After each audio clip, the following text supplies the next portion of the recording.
Alright, just going to do a bit of a test video. Got a lot of things that I wanted to talk about. We've just woken up to chaos in stocks and news on the back end of Trump backpedaling on some of his tariffs. 125% he's hiked tariffs for China. Most other countries he's pulled back to 10%, and in doing that, markets have decided that all of a sudden any news is good news. So S&P 500 is up 9.5% in one day. That's what we've woken up to here in Australia, which to me, if you ask me, is completely irrational.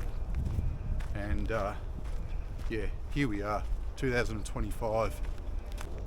It's going to be interesting times, I think, this year in general. I've been watching markets for years, really. Dabbled in a little bit of stocks and had a go, a bit of crypto and stuff like that. Haven't really made money, certainly haven't really lost much either, but at the end of the day, I'm taking a position which I believe is somewhat aligned with the likes of Warren Buffett. I'm not saying that I'm a big preacher that Warren Buffett is the know-all and be-all. At the end of the day, he's done very well. Do I believe that this can be replicated in today's world? I don't think so. I don't think so at all. However, his general position, to my understanding, today and in his portfolio, to my knowledge, is that he is largely positioned in cash today. It seems to me that they are absolutely positioning themselves for a massive, what you would call, let's say, a buy the dip opportunity that everyone likes to,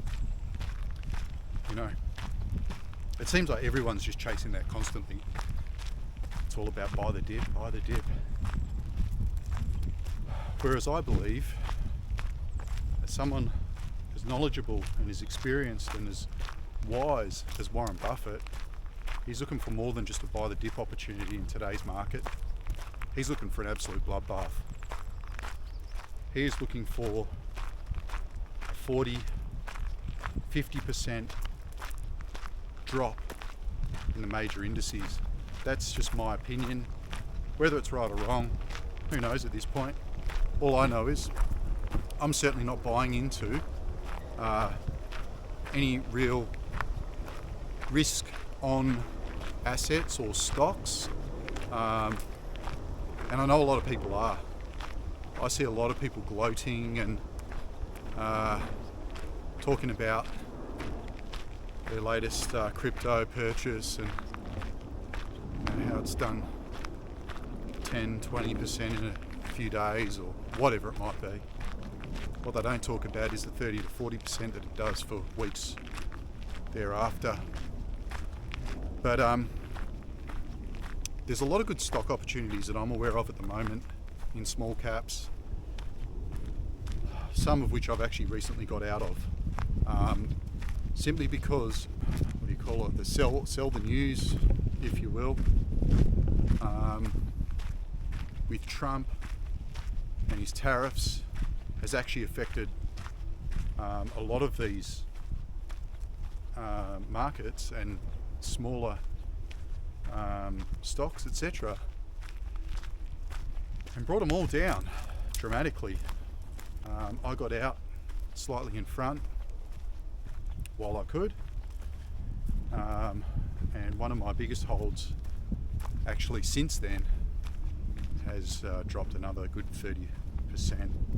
I mean, overall I think it's dropped maybe 50%, but I guess the whole point of what I'm trying to get at is I think these opportunities are going to be better maybe months down the road,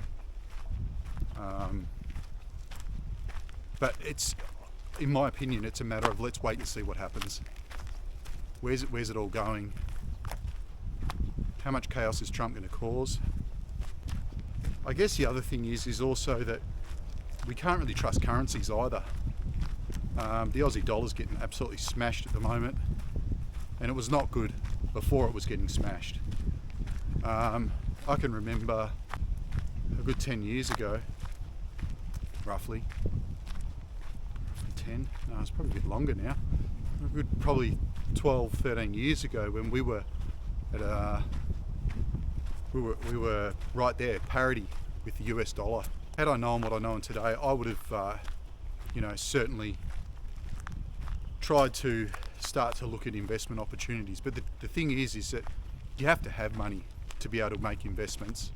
There's no denying that. Please, if you ever do have people spruiking the latest market buzz, if you will, the latest trend on crypto or whatever, and you don't have a lot of savings, don't buy anything. It's not gonna make any grand difference to your position. Yeah, so where was I? Look, I'm a massive believer in only invest in what you really are prepared to potentially lose. That's not to say that you're going to lose all of it, but you might lose 30, 40% in a market correction, more possibly. I mean, if we look at what crypto did back in, I think it was 2020, late 21, could be wrong again, not going to Google it, not interested. From a peak of 69,000 USD, and we saw it go into a massive downward spiral back to, I think it was around 16,000 USD. If you had saw major indexes do something like that, mate, it would be years and years for those markets to recover. But in saying that, I still hold assets which I believe are stable, which I believe have growth opportunity, and which I believe that if all this chaos that we're currently witnessing in these more risk on asset categories, I believe have huge growth opportunity when we go into a economic meltdown in global markets.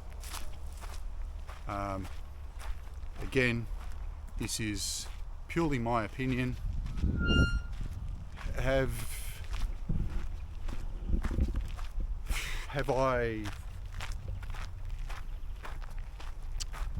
Do I believe that, opportunities are still out there? Yeah, absolutely they are. But in such a volatile economy, or in such volatile markets that we're currently witnessing, I'm not convinced that it is worth the risk that you may just happen to pick the right asset class, the right stock, the right crypto, even the right property. Even that's a risk right now. Property prices in Australia, absolutely in a massive bubble with no real clear signs ahead of where it goes from here. So why would I invest in property in today's market? Doesn't make any sense. You need to have some sort of understanding of where the market's heading overall. The interest rates haven't really come down in any meaningful measure. So the opportunity to, take on good debt, if you will, it's just not there. Unless you're a cash buyer And I have been in a position to buy some property with cash, but at the end of the day, it's the same thing. It's all about risk versus reward. And to me, the risks are too high. In today's market, I just see the risks as outweighing any potential rewards at the end of the day. Someone has to lose out of this. Not everyone can be a winner. In the model of markets, crypto, no different. People have this false understanding of what crypto is and think that this is somehow immune to how markets work and how they've always worked. At the end of the day, the biggest thing in markets today is that they're controlled by human emotion.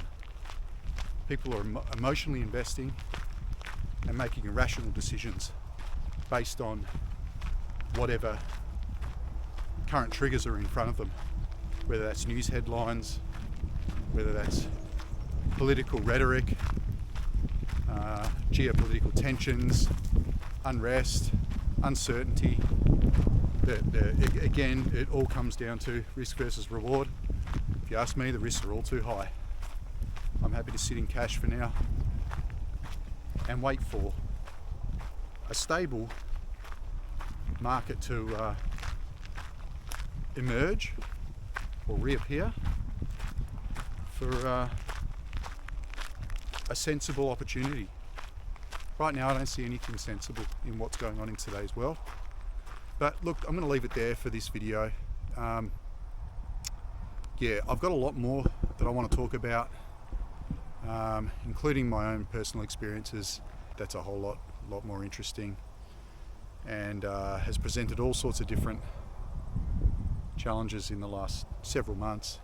But anyway, thanks for your time, and I look forward to seeing you on the next one.